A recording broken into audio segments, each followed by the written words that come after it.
تو واللہ میں کسی بزرگ کی توہین نہیں کرتا، تم خود کرواتے ہو جب تم یہ کہو گے کہ اوپر دیکھا تو سونا، نیچے دیکھا تو سونا. ہاں، درخت، اس کے پتے، اس کے تنے، جڑیں بھی سونے کی ہو گئی. داتا حضور کشف المحجوب میں لکھتے ہیں یہ فکرے ان کی زبان سے تب ادا ہوئے جب اس درخت کے نیچے تھے جس کے اوپر میں چڑھا ہوا تھا. آپ فرماتے خدا کی عزت و عظمت کی قسم، پورا درخت، اس کی ٹہنیاں، اس کا تنا، اس کی جڑیں بھی سونے کی ہو گئی، سارا، ہاں سارے سونے کا ہو گیا. اب وہ جو ہے نا وہ مٹی اٹھانے کے لیے نیچے ہوا، تو نیچے دیکھا تو زمین سونے کی، زمین سونے کی ہے. یہ کیا ہوا؟ دائیں دیکھا تو سونا، بائیں دیکھا تو سونا، آگے دیکھا تو سونا، پیچھے دیکھا تو سونا. اب بابا جی نے کام کیا تھا، کیوں نہیں مٹی دیا ٹیما پھڑان دیا، اور کہتا حضور کہاں سے پکڑاؤں، مٹی ہے ہی نہیں، جہاں تک نظر جاتی سونا ہی سونا ہے. بابا جی ایک سوال ہے بابا جی، اگر آپ ہوا میں سونا نکال سکتے ہیں بابا جی تو دیش کی غریبی کیوں نہیں مٹا دیتے بابا؟ جواب بابا جی، جب آپ خود سونا نکال سکتے ہو تو ہم لوگوں سے چندہ کیوں لیتے ہو بابا جی؟ جواب ہری اوم، ہری اوم، ہری اوم. یہ رانگ نمبر ہے، یہ رانگ نمبر ہے. اب وہ واقعہ اگر کشف المحجوب میں علی حجویری صاحب نے لکھ دیا ہے تو اللہ کے بندو، واللہ عالم انہوں نے لکھا نہیں لکھا، انہوں نے بھی لکھا، تب بھی اللہ کے بندو یہ پاسبل ہے؟ مجھے بتاؤ، اللہ سے ڈر جاؤ. جب یہ جھوٹ تم بولو گے تو پھر ہم تم سے نہیں پوچھیں گے کہ یار اب وہ بزرگ کدھر گئے ہیں. اور اس سے بھی بڑھ کر کیا صحابہ کرام کو یہ کرامت نصیب تھی؟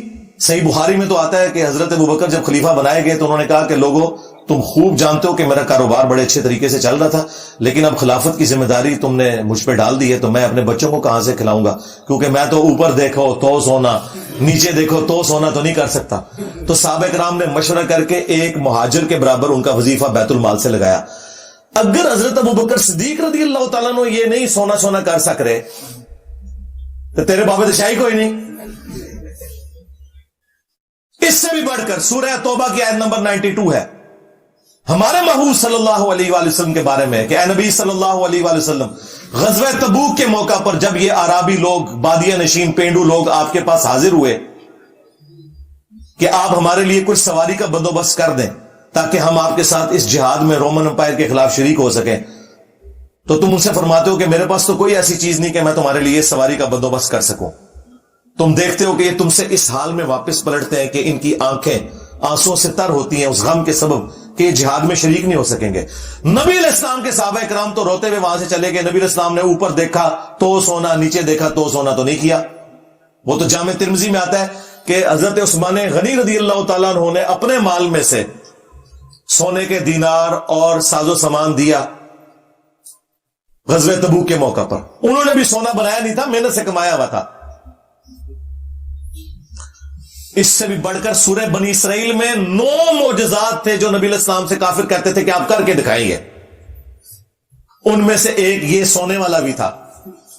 اس کا سونے کا کوئی گھر بن جائے، اوپر دیکھو تو سونا، نیچے دیکھو تو سونا ہو جائے. تو اس کے جواب میں کہا گیا نبی تم فرما دو کہ میں بشر ہوں، رسول ہوں، یہ میرا کام نہیں ہے کہ یہ معجزات میں خود سے دکھا سکوں. تو مجھے بتاؤ کہ اگر قرآن میں نبی علیہ السلام کی نبوت سٹیک پہ لگ جاتی ہے نعوذ باللہ اس حوالے سے کہ کافر ان کے اوپر یہ ڈیمانڈ رکھ دیتے ہیں اور اللہ تعالیٰ وہ ڈیمانڈ بھی پوری نہیں کرتا کہ بھائی ایسا نہیں ہوگا، اللہ چاہے گا تو ہوگا، کہ اس کا سونے کا گھر ہو. تو اگر نبی کے غلام یہ سارے کام کر لیتے تھے تو نبی علیہ السلام کے کیس میں کیوں نہیں ہوگا؟ دنیا میں قدر ایفرٹ ہے یار. اس لیے قرآن و حدیث ڈائریکٹ نہیں پڑھنے دیتے، کہتے ہیں تم گمراہ ہو جاؤ گے، یعنی کہ راستے پہ آ جاؤ گے. تو جب تم اس قسم کے جھوٹے واقعات کو دین بنا کے پیش کرو گے تو پھر تو ہم یہ کہیں گے جی ابو الحسن خرقانی کے بارے میں فرید الدین عطار نے نقل کیا جی وہ خام میں آگے محمود غزنوی کے سومنات پہ آخری حملے کے وقت اس نے وہ جبہ لے کے دعا کی تھی. اندازہ کرو. بابا جی ناراض، بابا جی. ہاں حضرت ابو الحسن خرقانی ایک بزرگ گزرے، یہ حضرت باعزید بستامی کے سجادہ نشین تھے. اتنے بڑے آدمی تھے، اپنا جوبہ دیا محمود غزنوی کو. جب مشکل آئی تو دعا مانگنا آگے رکھ کے اللہ فتح دے دے گا.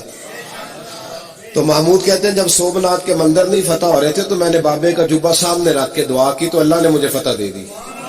کہتے ہیں بابا جی رات خواب میں ملے تو کہنے لگے تو نے کیا قیمت ڈالی میرے جبے کی؟ کہا حضور کیا مطلب؟ فرمانے لگے تو میرا جبہ سامنے رکھ کے دعا کرتا کہ یا اللہ ہندوستان کے سارے کافر مسلمان ہو جائے تو اللہ نے توفیق ایمان دے دینی.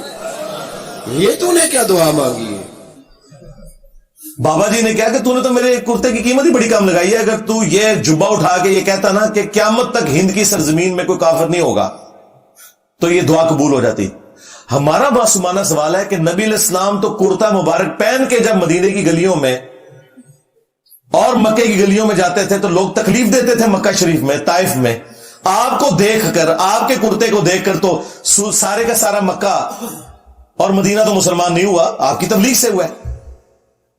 اور تم کہہ رہے ہو کہ بابے کے کرتے سے ہی ہو جانا تھا. پھر صحیح مسلم میں حدیث ہے، اسما بنت ابی بکر نے نبی علیہ السلام کی وفات کے بعد ایک کالا جبہ کسروانی طیالسی پرشین امپائر کا جبہ، وہ کالا ہی ہوتا تھا جس طرح سندھی اجرک ریڈ ہوتی ہے، وہ نکالا اور کہا یہ نبی علیہ السلام کا کرتا تھا، آپ صلی اللہ علیہ وسلم اسے پہنا کرتے تھے اور ہم اس کا دھوون مریضوں کو شفا کے طور پر پلاتے ہیں. نبی علیہ السلام کا کرتا شفا دیتا ہے اللہ کے اذن سے، لیکن صحابہ کرام نے جنگ قادسیہ اور یرموک میں نبی کا کرتا نہیں پیش کیا کہ جتنے یہاں پہ رومن امپائر کے لوگ ہیں سارے کے سارے مسلمان ہو جائیں اس کی برکت سے. تو تیرے بابے کا کرتا اتنا بڑا کتوں ہو گیا؟ کہانیاں کروانا ہے. کہتے جی نبی کے ساتھ کیوں کمپیئر کرواتے ہو؟ اس لیے کہ ہمارا نبی وہ ہے جس کی قبر مدینے میں، ہم نے کلمہ اس کا پڑھا ہوا ہے نا. تمہارا نبی کون ہے وہ بتاؤ. کہیں وہ تو نہیں ہے جس نے کہا تھا کہ میرا جھنڈا محمد کے جھنڈے سے بھی بڑا ہوگا، بایزید بستامی؟ ہاں، اور تمہارے مولوی دفاع کر رہے ہیں کہ اللہ بول رہا تھا ان کے منہ سے، اور اللہ تو نبی کے منہ سے نہیں بولتا. وہاں میں بھی آیا وما ينطق عن الهوى ان هو الا وحی یوحى، نبی اپنی خواہش نفس سے کچھ نہیں کہتے، وہ کہتے ہیں جو ان کو وحی کی جاتی ہے. اور تو ہر وقت با یزید فقر با یزید فقر جنید و با یزید، یہ وہ شعر پڑھتا رہتا ہے ڈاکٹر اقبال کے. بھائی ہمیں یہ اختلاف ہے، کیوں اس نے کہا لوائی اعظم من لوائی محمد، میرا جھنڈا محمد کے جھنڈے سے بڑا ہوگا، قیامت کے دن کا جھنڈا تو ہمارے نبی علیہ السلام کے پاس ہوگا. ہاں، اور یہ ڈیفینڈ کرتے ہیں اس کو.